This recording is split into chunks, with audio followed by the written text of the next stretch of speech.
একে একে রাষ্ট্রপতি এবং প্রধানমন্ত্রী পদত্যাগ করলেন। কিছুক্ষণ আগের খবর, রাষ্ট্রপতি রামচন্দ্র পাউদেল তিনিও পদত্যাগ করেছেন।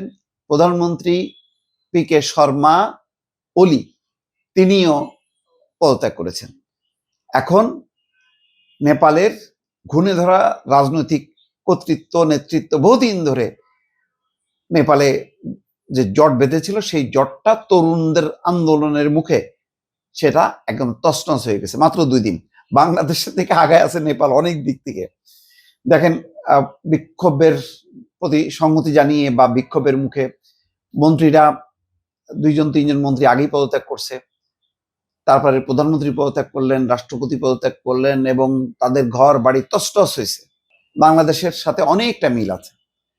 বাংলাদেশের সাথে মিল আছে আরেকটা, যে সেখানেও কিন্তু তরুণদের নেতৃত্বে ভয়াবহ আন্দোলন হয়েছে। কারণ ওই প্রথাগত যে নেতৃত্ব, তারা সামাজিক যোগাযোগ মাধ্যম 26টা, মানে ফেসবুক, ইউটিউব সহ 26টা বন্ধ করছে। তার বিরুদ্ধে ফুঁসে ওঠে। 2 দিনের আন্দোলনে একদম তছনছ। সবচেয়ে গুরুত্বপূর্ণ একটা নতুন নেতৃত্ব আসতে যাচ্ছে বালেন্দ্র শাহ নেতৃত্বে, তরুণ নেতৃত্ব। তিনি হচ্ছেন, বলা হচ্ছে, ছাত্র জনতার বিক্ষোভের মুখে কে.পি. শর্মা ওলি এবং রাষ্ট্রপতি পদত্যাগের পর নেপালে এখন নতুন প্রধানমন্ত্রী নিয়ে আলোচনা হচ্ছে। এরই মধ্যে কাঠমান্ডুর মেয়র বালেন্দ্র শাহকে প্রধানমন্ত্রী করার উদ্যোগ নেওয়া হয়েছে। দ্য কাঠমান্ডু পোস্টের সম্পাদকীয়তেও বালেন্দ্র শাহর নেতৃত্বে নতুন সরকারের রূপরেখা কেমন হতে পারে সেটা বলা হচ্ছে। এনডিটিভির প্রতিবেদনে বলা হচ্ছে, এক সময় র্যাপার ছিলেন এই বালেন্দ্র শাহ। তিনি বেশি পরিচিত বালেন নামে, পরে রাজনীতিতে জড়ান। গত কয়েকদিন ধরে তরুণদের এই আন্দোলনে তিনি সমর্থন জুগিয়ে যাচ্ছিলেন। কে.পি. শর্মার পদত্যাগের পর আন্দোলনকারীদের অনেকে তাকে নেপালের নেতৃত্ব নেওয়ার আহ্বান জানিয়েছিল। অনেকে বাংলাদেশে, যেমন ডক্টর মোহাম্মদ ইউনূস, যদিও তিনি অনেক প্রবীণ, বয়োজ্যেষ্ঠ, 82-83 বছর বয়স তার, কিন্তু সেই নেতৃত্বকে বেছে নিয়েছে। আর নেপালে মানে তেমন কোনো ডক্টর ইউনূস না, তরুণ নেতৃত্বকে বেছে নিয়েছে। এখানে তরুণদের কর্তৃত্ব ছিল, নেতৃত্ব ছিল, কিন্তু প্রবীণ একজন ব্যক্তি যেমন দায়িত্ব নেন। নেপালে তরুণরা নেতৃত্ব দিলে এবং তরুণদেরই প্রতিনিধি হিসেবে ওই যে র্যাপার যাকে বলা হতো বালেন্দ্র শাহ, তিনি নিতে যাচ্ছেন। দেখেন পার্থক্যগুলি আমি বারবার নেপালের কথা আসলেই বাংলাদেশের সাথে মিলাচ্ছি।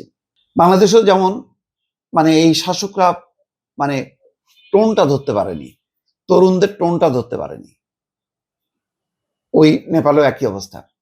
তার একটা মানে জবাব তারা দিয়েছে। মাত্র 2 দিনের আন্দোলনে একদম তছনছ হয়ে গেছে নেপালের একেবারে ক্ষমতার মসনদ ভেঙে ছারখার।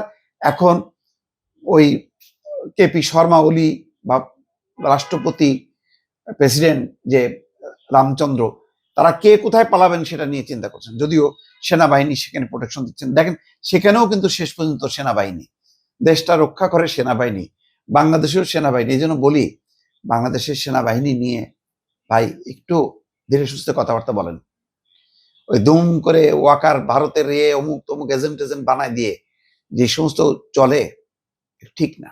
নেপালেও দেখেন শেষ পর্যন্ত দেশটাকে রক্ষা করলো সেনাবাহিনী।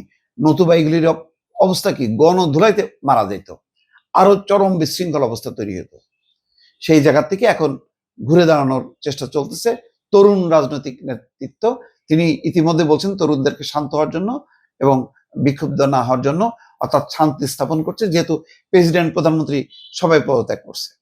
দেখা যাক, আরো হয়তো নতুন নতুন খবর আসবে। দর্শক ভালো থাকবেন, আল্লাহ হাফেজ।